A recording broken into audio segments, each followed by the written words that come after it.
Hi everyone, this is Vineet Pandey. My first question to all of you is, have you ever seen any teacher describing you what is English literature, what is Indian English literature and what is Indian literature? कभी आपने इस तरीके से पढ़ाई की है? Have you ever heard these kind of things like there is a difference between Indian literature, Indian English literature and English literature?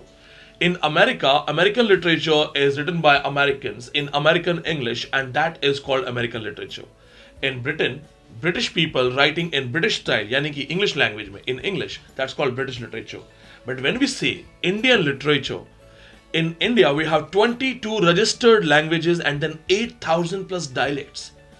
22 बड़ी भाषाएं और 8,000 बोलियां उन सब में किताबें लिखी गई हैं. तो first of all, this is a proud moment. Proud to be an Indian. 22 भाषाएं. Can you imagine that we have 22 big languages and all of these languages, all of these dialects have literature, their poetries, their oral literature, the expressions, their folk songs, their wedding songs, everything is in these languages. So when we use the word Indian literature, it's actually the literature written in Indian subcontinental languages. So either it's Assamese, it's Malayalam, it's Dogri, it's Punjabi. Every written piece is the part of Indian literature. So when we study Indian English literature, then we go for the writers who are writing in English or either the books are in translation. So guys, today's topic is that I'm going to talk about 25 most important books in Indian literature, and here as we are talking about Indian literature, I primarily have chosen the important books from Indian English literature. I'll be talking about the important books from Indian English literature. I'll take some important books from Dalit literature. I'll also take some references from the Indian modern theatre, Indian modern translation writers, and along with these things, I have also talked about Indian graphic novels. A lot of people make the list. Everybody has a list of 25 important books, 50 important books.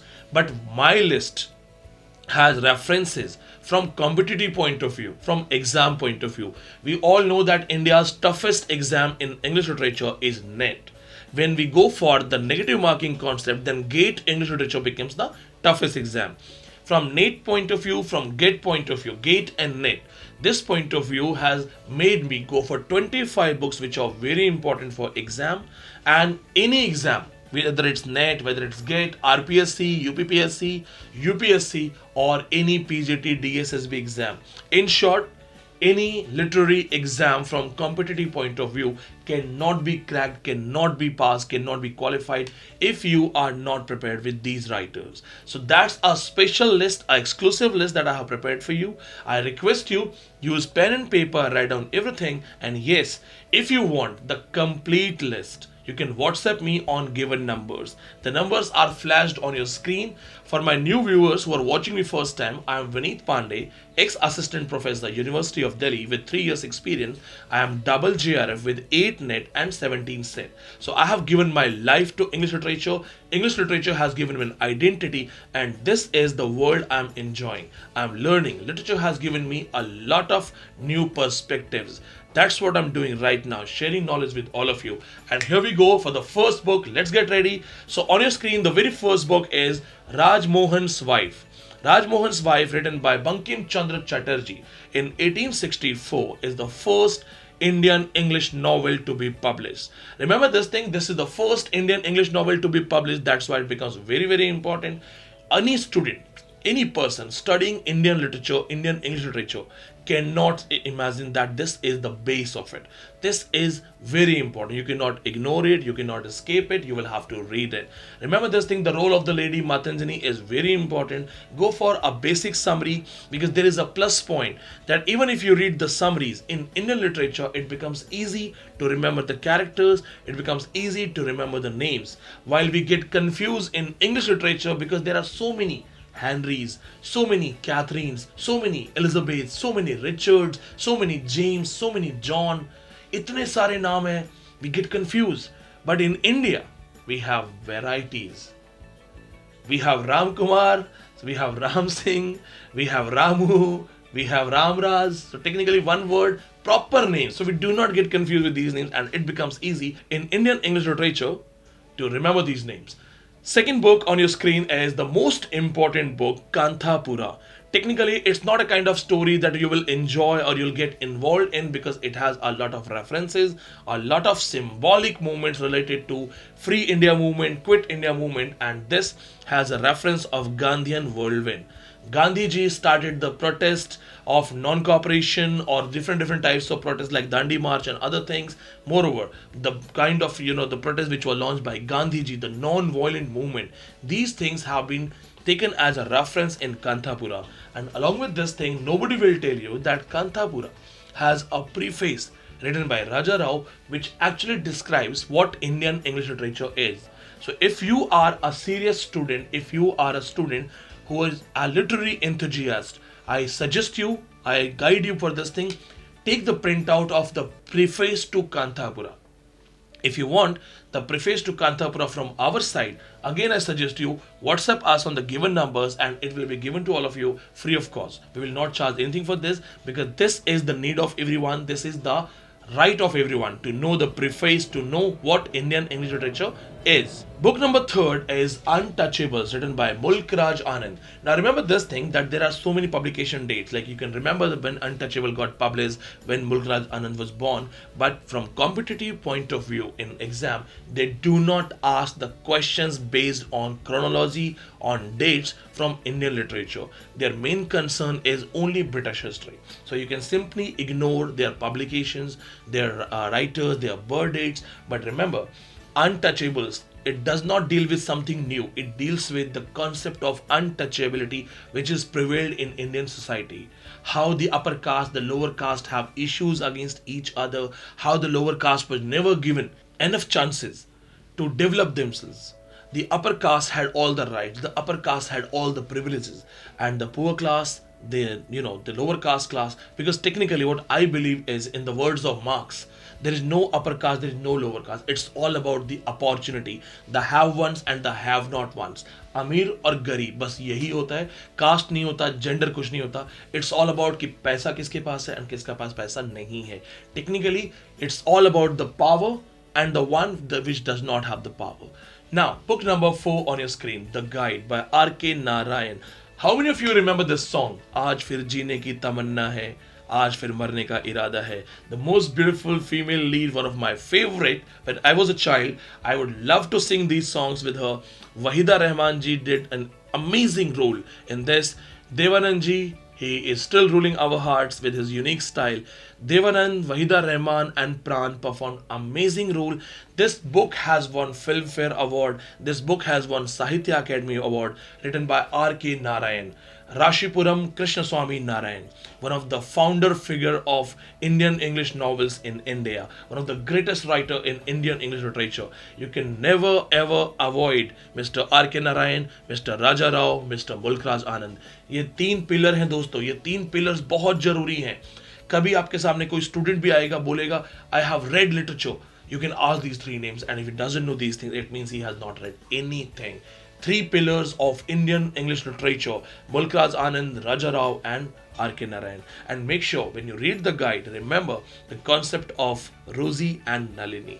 Why Rosie name was not accepted, why Nalini was given the name to this lady female heroine as an Indian name, and moreover the concept of a picaresque style.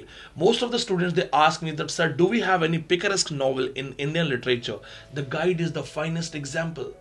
Read it, it's an amazing story. Book number 5, Savitri, 1946 epic hai. This epic is written by Aurobindo, has a philosophical bent of mind. This is very important because one of the greatest work, one of the longest work written in English literature, in Indian English literature, and has the idea, the concept of Aurobindo to find out the symbolic meanings. It has the standard to compete Wasteland. It has a standard to defeat WB Yeats in symbolism. Savitri stands for Indian writing standards. Savitri के through Aurobindo ने prove किया है that we Indians are not less than anyone. So make sure you at least have the idea of concept of Savitri. Many of you know the modern story of Savitri, Satyavan. Many of you must have heard these stories during the Vrat Katha in our holy celebrations. Savitri, Satyavan, a lady, how she fought the Lord of Death, Yamraj, to get her husband back. After this, the next one we have is Book number 6, Night of the Scorpion, written by Nassim Ezekiel, a Jewish writer in India. Nassim Ezekiel is one of the best writer and also stands for post-colonial identity crisis, because being a Jew living in India surrounded by Hindus, Muslims, Sikh, Christians, being a Jew like all alone in various different people, he has explained it in his writings. He talks about that how it was to be a Jew against Christians, against Sikhs and Hindus and everyone.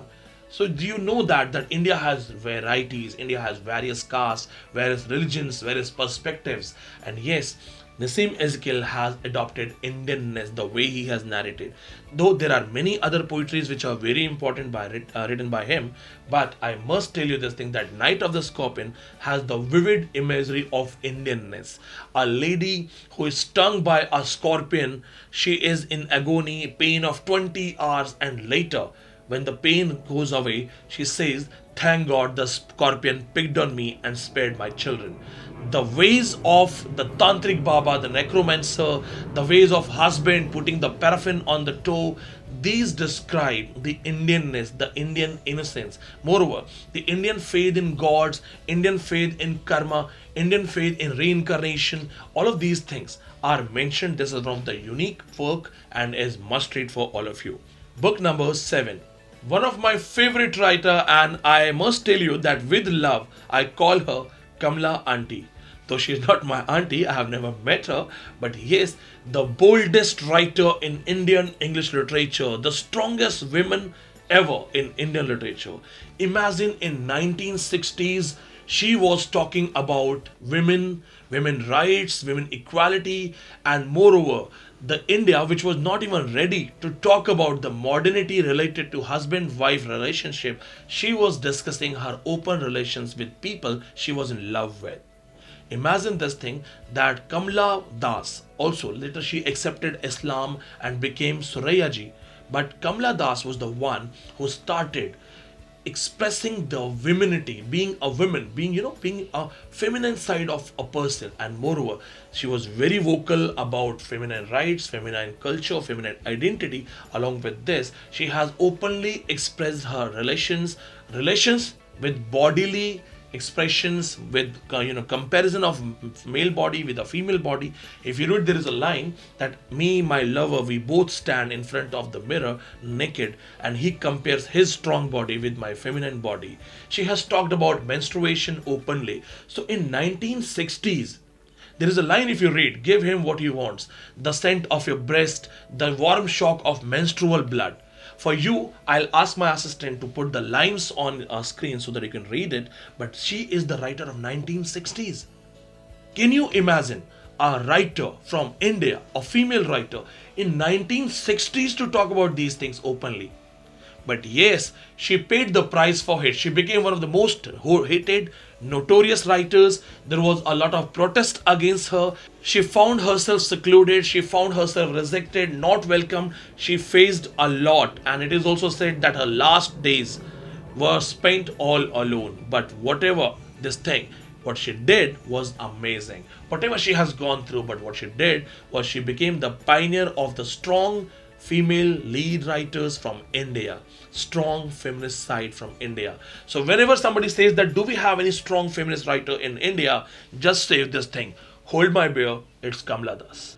Book number 8, So Many Hungers by Bhavani Bhattacharya.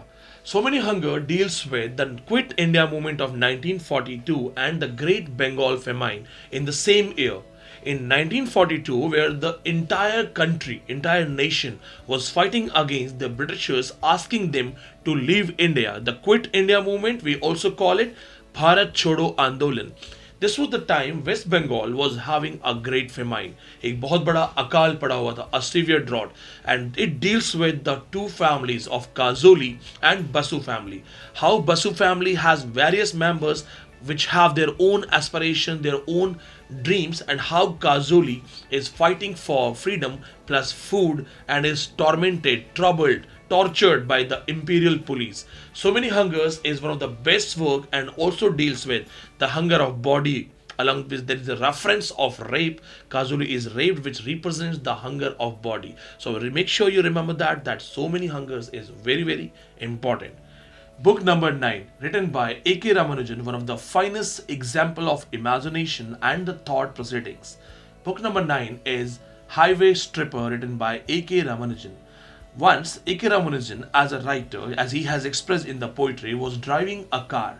There was a Mustang car in front of him going at the speed of 50.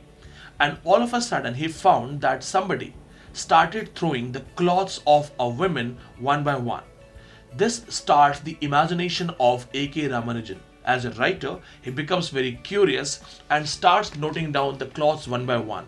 He has clearly mentioned all the innerwears and the dress of a woman, thinking about a woman that a woman is undressing herself in the car, which is known as the highway stripper. And when his curiosity motivates him to chase the car, he surpasses the speed of the car by going at the speed of 70 and then finds out that there is not even a single woman in the car. There is no women in the car. It's just a man at the 40. So this is one of the finest example of our imagination, how a writer can think. Remember this thing that there is a line, Jahan na pahunche Ravi, wahan pahunche Kavi. And I must tell you this thing also, that when I read this thing for the first time as a student, I was thinking that even if somebody is undressing herself in the car, why do you have to focus on that? Why can't you drive? Chupchap, gaadi chalao, drive karo. But yes, this is not the scene of India. This is the scene of a Western country. He was not in India, because in India, if you chase a car, the only thing that comes out of is pan ka thuk. Aise. I'm making you to. I did this to make you laugh. But India में car मत change करना है, क्योंकि पान कैसे पिचक आएगा और आपका शीशा खराब हो जाएगा. So this was Highway Stripper, an amazing example of imagination. Make sure you read it. The next book is book number 10, and here we talk about Nectar in a Sieve, written by Kamla Markandeya, also known as Kamla Purnia. This one book stands for all the problems of India. Everything from poverty, from child marriage, from the the ignorance, knowledge, the lack of knowledge, then everything related to religion, then the need of second marriage just because not having the baby, male baby child, these kind of things are here. Then no knowledge about the population, no knowledge about the contraceptives, everything is mentioned in this one book. And Nectar in a Sieve, the title has been taken from Coleridge's famous line, "Work without hope is a nectar in a sieve." Book number 11, Inheritance of Loss. Inheritance of Loss is one of the proud moment for all of us, because this book has won Booker Award in 2006, written by Kiran Desai. Yes, Inheritance of Loss is one of the first most important post-colonial book written by an Indian which won Booker Award. When I said the first Booker Award, it's not the only first Booker Award. We have some other books also. But why did I call it? Because this book has been praised by most of post-colonial writers. The story of Sai and Bizu, two immigrants, one comes from west to east, one goes from east to west. This is an amazing story by Kiran Desai, and it's a must read. Book number 12, God of Small Things. As I told you that there are other books also which have won Booker Award. God of Small Things, written by Arundhati Roy, won Booker Award in 1997. Story is set in the place Emin, known in Kerala, and story deals with Velitha, then baby Kochamma, Rahel, Easter, many other characters are there. It deals with all the burning issues in India, along with casteism, along with untouchability and identity of a woman. The God of Small Things is also a must read for all of you. Book number 13, A White Tiger. Another Booker awardee which won a Booker Award in 2008, written by Arvind Adiga. The most important thing is that presently there is a movie available. You can watch the movie also. A White Tiger stands for a person, Balram Halwai, who found that he was not able to get success just because he comes from a poor background, a poor life. This man, he fights for his identity and starts a White Tiger taxi driver union. Make sure you read it and do not miss it. Book number 14 is Shadow Lines by Amitav Ghosh. It's a must read. Remember this point that Amitav Ghosh is nominated for Booker Award again and again, and we have enough surety, or we are very much confident about that soon he's going to win the Booker Award. When you read Shadow Lines by Amitav Ghosh, you should also go for some other books like Sea of Poppies and River of Smoke. Book number 15, Poetics of Dislocation, one of the first writer who has dealt with the post-colonial identity crisis, post-colonial concept of dislocation. Meena Alexander, a writer from India settled in America, has talked about Poetics of Dislocation. This is from the modern feminist writers from India. So this particular book I have chosen from the modern feminist writers from India. So make sure you read it by Meena Alexander, The Poetics of Dislocation. Book number 16, Bharti Mukherjee's famous book Tiger's Daughter. Another writer talking about feminism, feminine identity, role of a woman, life of a woman in Indian scenario. Most important book for all of you, and if you want to read something else along with this, I suggest you the recommended reading is Jasmine. Book number 17 is Natya Shastra. Friends, Natya Shastra was written by Bharat Muni. I have taken this particular book from Indian aesthetic writers to let you know that when you prepare Indian literature or Indian English literature, you have to read all of these things. Bharat Muni in his famous work Natya Shastra talks about various types of rasas, various types of moods, bhav, vibhav, anubhav, alamban, uddipan. These concepts are there. If you are new to these concepts and you want detailed lectures, you can contact us on given numbers. Book number 18, Vakrukti Jivitam, written by Acharya Kunta, deals with Vakrukti Siddhant. Another important book from Indian aesthetics deals with how to write, how to express yourself, and the concept of Vakrukti Siddhant, which is very much frequent in competitive exam. It's very important you try to read it. If you're not able to read it, again I am here to rescue you, to help you. Contact me on the given numbers and I will explain what is Vakrukti Siddhant, what else you should read in all these two Indian aesthetic books. Book number 19, Silence, the court is in session. Shanta, court chalu hai. Now we have taken the books from Indian modern theatre, and here we have the most important writer, Vijay Tendulkar. His famous book Shanta, court chalu hai is written in Marathi, later translated in English as Silence, the court is in session, is a pillar of Indian modern theatre. It's a must read, it's in the top list. Make sure you read it, download the PDF, and make sure that you remember the concept of Indian modern theatre inside this thing. Book number 20, The Final Solution, written by Mahesh Dattani, and this book is also the pillar of Indian modern theatres. It also deals with the communal violence, Hindu-Muslim issue, the riots were there, and this is beautifully portrayed by Mahesh Dattani. It's a must read. Book number 21, Tughlaq. You cannot imagine Indian modern theatre if you do not know Girish Karnad. Girish Karnad's masterpiece Tughlaq is an amazing work written by him. Compares Nehru's era, Tughlaq's ideas of development, Tughlaq's decisions of shifting the capital are compared to the 5-year policies of Pandit Jawaharlal Nehru. So technically it is the modern retelling of Tughlaq. It's a must read for all of you. Book number 22 is from Indian graphic novels. 90% students who are preparing Indian literature, they do not know the concept of graphic novels, and then thinking about Indian graphic novels is a next level thing. Cult of Chaos is the book which is we are going to talk about, and is written by Shweta Taneja, one of the first graphic novel book in Indian English literature. It automatically becomes the must read for all of you. Book number 23. We have taken the Indian modern writers in translation, and here we have Palace of Illusions, written by Chitra Divakurni Banerjee. The retelling of the Mahabharata from Draupadi's point of view is written by Chitra Divakurni Banerjee under the title The Palace of Illusions. It's a must read. It gives you a chance to understand the concept of Indian feminism, the Indian women identity, and how the narratives get changed when a woman becomes a narrator. It's a must read book for all of you. Book number 24. Writing Caste, Writing Gender. Friends, we have taken this book from Dalit writings and we have added the concept of Dalit Feminism. This book is written by Sharmila Reels. You have to read it. She actually studies the area of caste and gender in Indian scenario. So make sure you have an idea about this book, and it becomes very important. It represents Dalit feminism.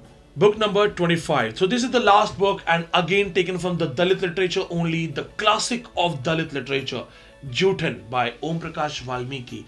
I suggest you to keep the copy of this book. Juthan is an amazing autobiographical work of Om Prakash Valmiki, which actually becomes the pillar of Dalit literature. So here we are with our 25 books, must read books. But remember this thing, if you want to be a JRF in your first attempt, Remember this thing, that these are only 25 writers and 25 books. If you actually want to prepare for JRF, I suggest you to go for around 132 writers. 132 writers that are taught by me in my classes from all these sectors. We discuss Indian modern theatre, we discuss Indian aesthetic literature, we go for Indian Dalit writers, we go for Indian Dalit feminism, we also go for Indian writers in translation, Indian graphic novelists, and Indian modern writers, Indian postmodern writers. So make sure when you want to all of these things, you just contact me on given numbers. And yes, the very important message for all of you. If you think that you need these 25 writers in PDF format, you can contact me on given numbers. We will give you the PDF of these 25 writers with these 25 books which I have mentioned. Friends, if this has helped you, subscribe the channel. Your subscription shows your love for me. Thank you so much. Jai Hind, Jai Bharat.